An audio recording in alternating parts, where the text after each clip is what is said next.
"What has ever got your precious father, then?" said Mrs. Cratchit. "And your brother, Tiny Tim? And Martha warn't as late last Christmas Day by half an hour." "Here's Martha, mother," said a girl, appearing as she spoke. "Here's Martha, mother," cried the two young Cratchits. "Hurrah! There's such a goose, Martha." "Why, bless your heart alive, my dear, how late you are," said Mrs. Cratchit, kissing her a dozen times, and taking off her shawl and bonnet for her with officious zeal. "We'd a deal of work to finish up last night," replied the girl, "and had to clear away this morning, mother." "Well, never mind so long as you are come," said Mrs. Cratchit.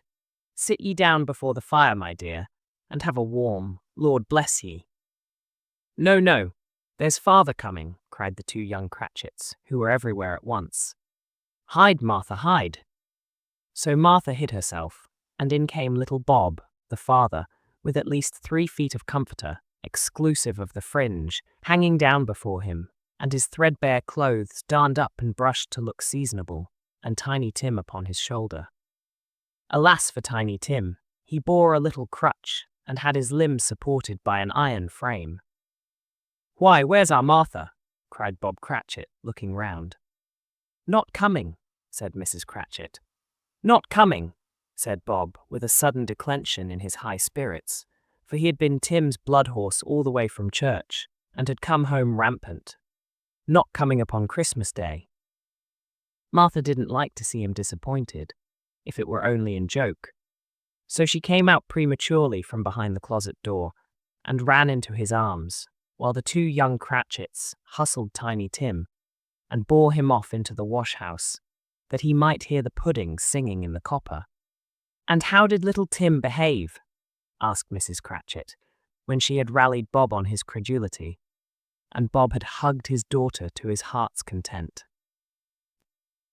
"As good as gold," said Bob, "and better.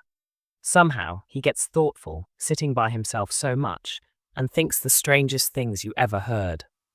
He told me, coming home, that he hoped the people saw him in the church because he was a cripple, and it might be pleasant to them to remember upon Christmas Day who made lame beggars walk and blind men see."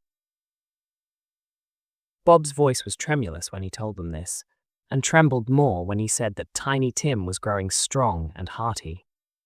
His active little crutch was heard upon the floor, and back came Tiny Tim before another word was spoken, escorted by his brother and sister to his stool beside the fire.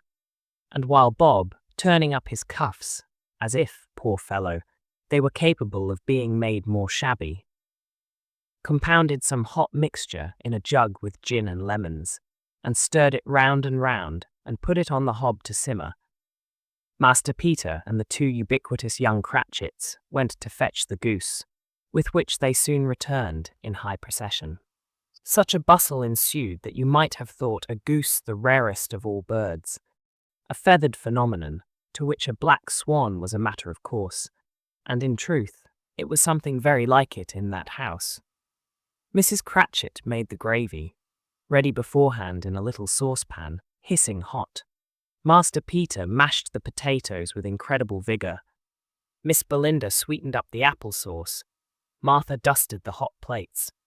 Bob took Tiny Tim beside him in a tiny corner at the table. The two young Cratchits set chairs for everybody, not forgetting themselves, and, mounting guard upon their posts, crammed spoons into their mouths, lest they should shriek for goose before their turn came to be helped. At last, the dishes were set on, and grace was said. It was succeeded by a breathless pause, as Mrs. Cratchit, looking slowly all along the carving knife, prepared to plunge it in the breast. But when she did, and when the long-expected gush of stuffing issued forth, one murmur of delight arose all round the board, and even Tiny Tim, excited by the two young Cratchits, beat on the table with the handle of his knife and feebly cried, "Hurrah! There never was such a goose." Bob said he didn't believe there ever was such a goose cooked. Its tenderness and flavour, size and cheapness, were the themes of universal admiration. Eked out by apple sauce and mashed potatoes, it was a sufficient dinner for the whole family. Indeed, as Mrs. Cratchit said with great delight, surveying one small atom of a bone upon the dish. They hadn't ate it all at last. Yet everyone had had enough, and the youngest Cratchits in particular were steeped in sage and onion to the eyebrows.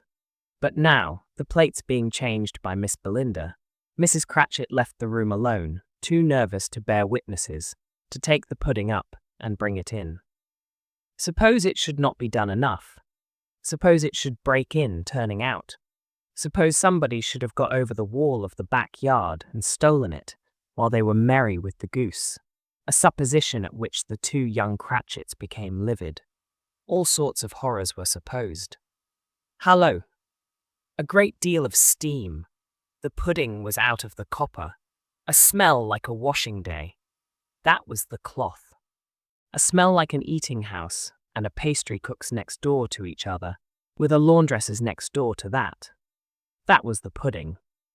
In half a minute Mrs. Cratchit entered flushed, but smiling proudly with the pudding, like a speckled cannonball, so hard and firm, blazing in half a quartern of ignited brandy, and bedight with Christmas holly stuck into the top. "Oh, a wonderful pudding," Bob Cratchit said, and calmly too, that he regarded it as the greatest success achieved by Mrs. Cratchit since their marriage.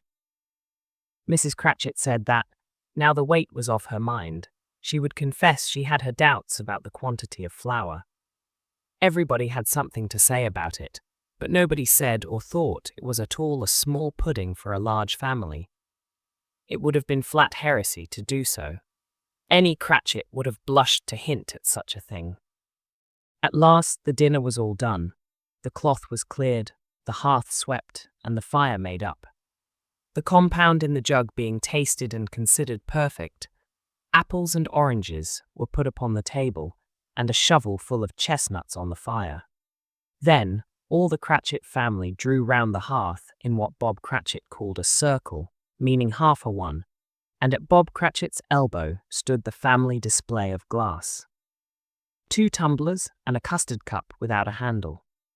These held the hot stuff from the jug, however, as well as golden goblets would have done, and Bob served it out with beaming looks, while the chestnuts on the fire sputtered and cracked noisily. Then Bob proposed, "A Merry Christmas to us all, my dears. God bless us," which all the family re-echoed. "God bless us, everyone," said Tiny Tim, the last of all. He sat very close to his father's side, upon his little stool. Bob held his withered little hand to his, as if he loved the child, and wished to keep him by his side, and dreaded that he might be taken from him. "Spirit," said Scrooge, with an interest he had never felt before, "tell me if Tiny Tim will live."